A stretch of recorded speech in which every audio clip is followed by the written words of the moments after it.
Hey guys, it's Raging Walrus and today I'm gonna talk about One Piece chapter 943 titled Smile. This chapter was really amazing. It finally tied everything together from the time when the Straw Hats landed on Punk Hazard, to the Smile Factory on Dressrosa, to the organization of Kaido's crew and the mystery around Kuri Village.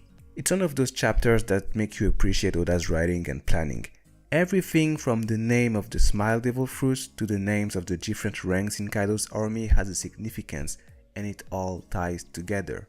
It's true that some of it could have been understood thanks to the various clues we had here and there, but this chapter really put everything to light and clarified the suspicions we could have had. The chapter opens up with a flashback where we see Oden's gang when they were young, meaning Kinemon, Inuarashi, Nekomamushi, all those guys. We see that they were captured by Yasui's men. And from what we can gather, Kinemon and Yasui didn't really know each other yet at the time, and Kinemon was one of those vagabonds Oden took under his wing. I don't remember if we ever had Kinemon's backstory, but the Kinemon we know now is a very noble guy who knows how to act according to a very strict code and how to behave as a samurai. But we didn't know whether or not he himself was part of a noble house before he became a retainer. And here it's hinted that he wasn't. He was a rugrat like the others, he was a vagabond. And it's Yasui, Tonoyasu, who helped them get their lives together. When he captured them, they were trying to steal money for Oden, trying to gather funds. And not only did Yasui let them keep the money, but he added some more so they would clean themselves, look respectable and educate themselves so they would give a better image of Oden. It goes back to something that was said on Chabondi a long time ago. It was back then Zoro was about to cut down to Tenryubito, if you remember that. Bonnie stopped him before he could act and even before people could notice what he was really about to do. Only the strong guys around them noticed what he was really doing, and they commented something like, "If the first mate is crazy enough to attack a Tenryubito, you can only imagine what the captain is like." And that was true, because soon after that, Luffy landed an epic haymaker on the Tenryubito, made his bubble explode and sent him to sleep like it was nothing. The crew is a reflection of the captain when it comes to pirates, but that also applies to all sorts of organizations. Yasui knew that. He had so much expectations for Oden that he couldn't let his crew, his people, look like homeless vagabonds. Oda really made Yasui such a likable character, and then the chapter transitioned back to his death, and that was so sad. Oda is really good at making you care about a character you know is gonna die or is already dead in the story. And even when you know he's a goner, you know he's not gonna stick around, you still gotta hope he's going to get back up and survive. But for the sake of the story, he needs to stay dead or his sacrifice would lose its meaning. So yeah, we're watching the aftermath of his death, of Yasui's death, with the people of Kuri crying and laughing because they're not able to express their sadness, which is incredibly creepy. And we have those little panels showing us the reactions of Queen and Kaido, and you know you're a pretty fucked up person if even people like Queen and Kaido say you're sick in your head.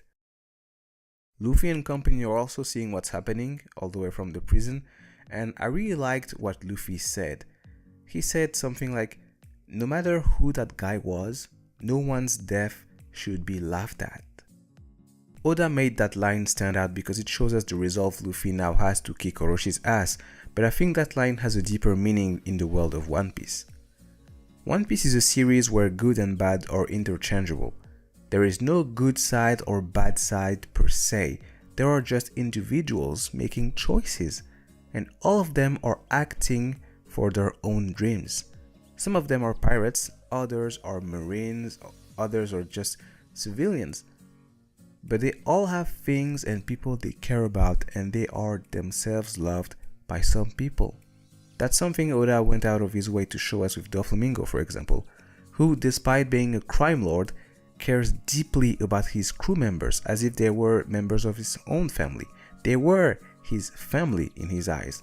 So when Doflamingo was taken down, sure, a lot of people were happy, a lot of people came out of a true nightmare thanks to it, but his crew, his family, was hurt by it. If tomorrow Luffy is taken down by some people, the crew will be sad about it, the same way they were sad when Ace died. So yeah, I really liked that line.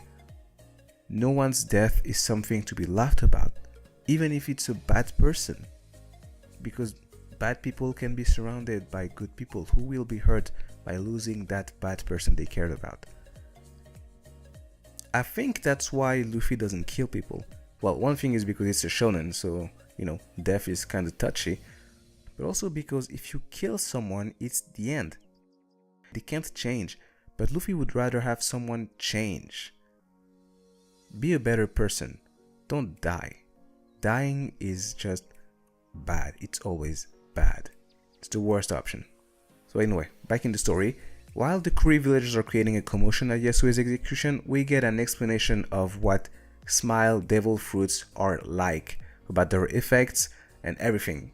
I like how Oda did that, with multiple people receiving the same explanation at different places from different people all at the same time.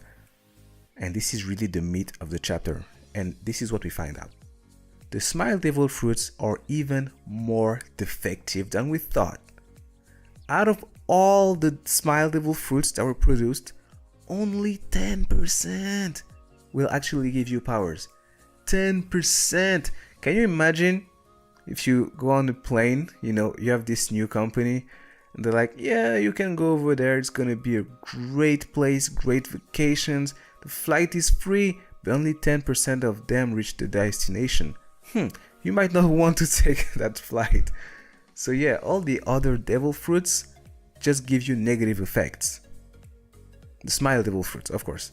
Which means you can't express sadness anymore, and I'm guessing you can't swim. It wasn't clarified specifically, but I think you can't swim. Even if the Smile Devil Fruit didn't give you powers. Can you imagine that? Eating a devil fruit, but you don't get any powers and you still can't swim? Plus you're stuck with this creepy smile all the time? I saw a lot of people comment saying that it reminds them of the Joker's smile gas, and yeah, I can see that. It's very creepy. We also find out how the villagers were tricked into eating the bad devil fruits, because Orochi didn't like to see them be sad all the time about their living conditions. It goes back to his own introduction. I think the first time we saw Orochi, he was singing about Wano, how it's almost like heaven, and he sings the same song again in this chapter. That's a trait of dictators and fascists, if you didn't know, by the way.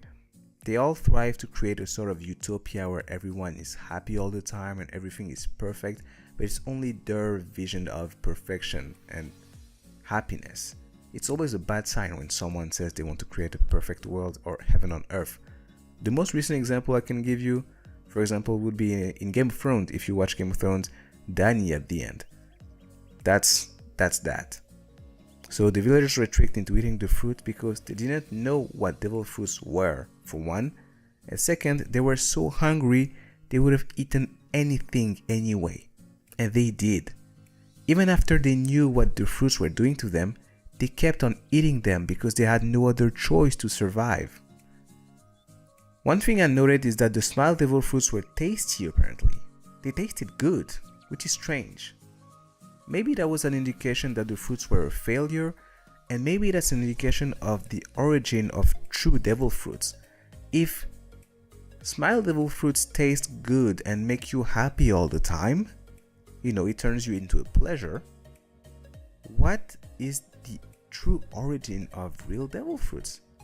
Because they taste bad, but it doesn't make you sad, it just makes you unable to swim and it gives you weird powers. Anyway, we're gonna find out all of that once we meet Vegapunk. It just shows how far away Vegapunk was from everyone. We already knew that Vegapunk was a super genius, but that's just crazy. Caesar, who is also a world-class genius, could only make 10% of his fruits viable, and even those viable, quote-unquote viable fruits won't give you proper powers. You end up as a hybrid, or it comes out weird. It's just weird. And Vegapunk's fruit, which was considered a failure, seems to work pretty well. So how far is he now? What does he really know? I can't wait until we find this guy. whoever that is, this guy, it could be a woman by the way, we don't know. So anyway, this chapter was amazing, so many revelations. We know why some of Kaido's men are called pleasures, waiters or gifters. We know why the Smile Devil fruits are called Smile Devil fruits to begin with. It was all planted so long ago and it was finally all tied together. I loved it. That's how you write a story. We've got a great panel of Zoro and Sanji getting ready to kick ass. It's been a while since we've seen Zoro getting genuinely pissed like that. He might be the one to take down Orochi. I think he might be. I can't wait to see what's coming next. Thank you for watching. If you guys enjoyed this video, give it a thumbs up and subscribe to my channel if you want to see more. You can find the drawing from this video on my Instagram. I'll put the link in the description below. See you next time.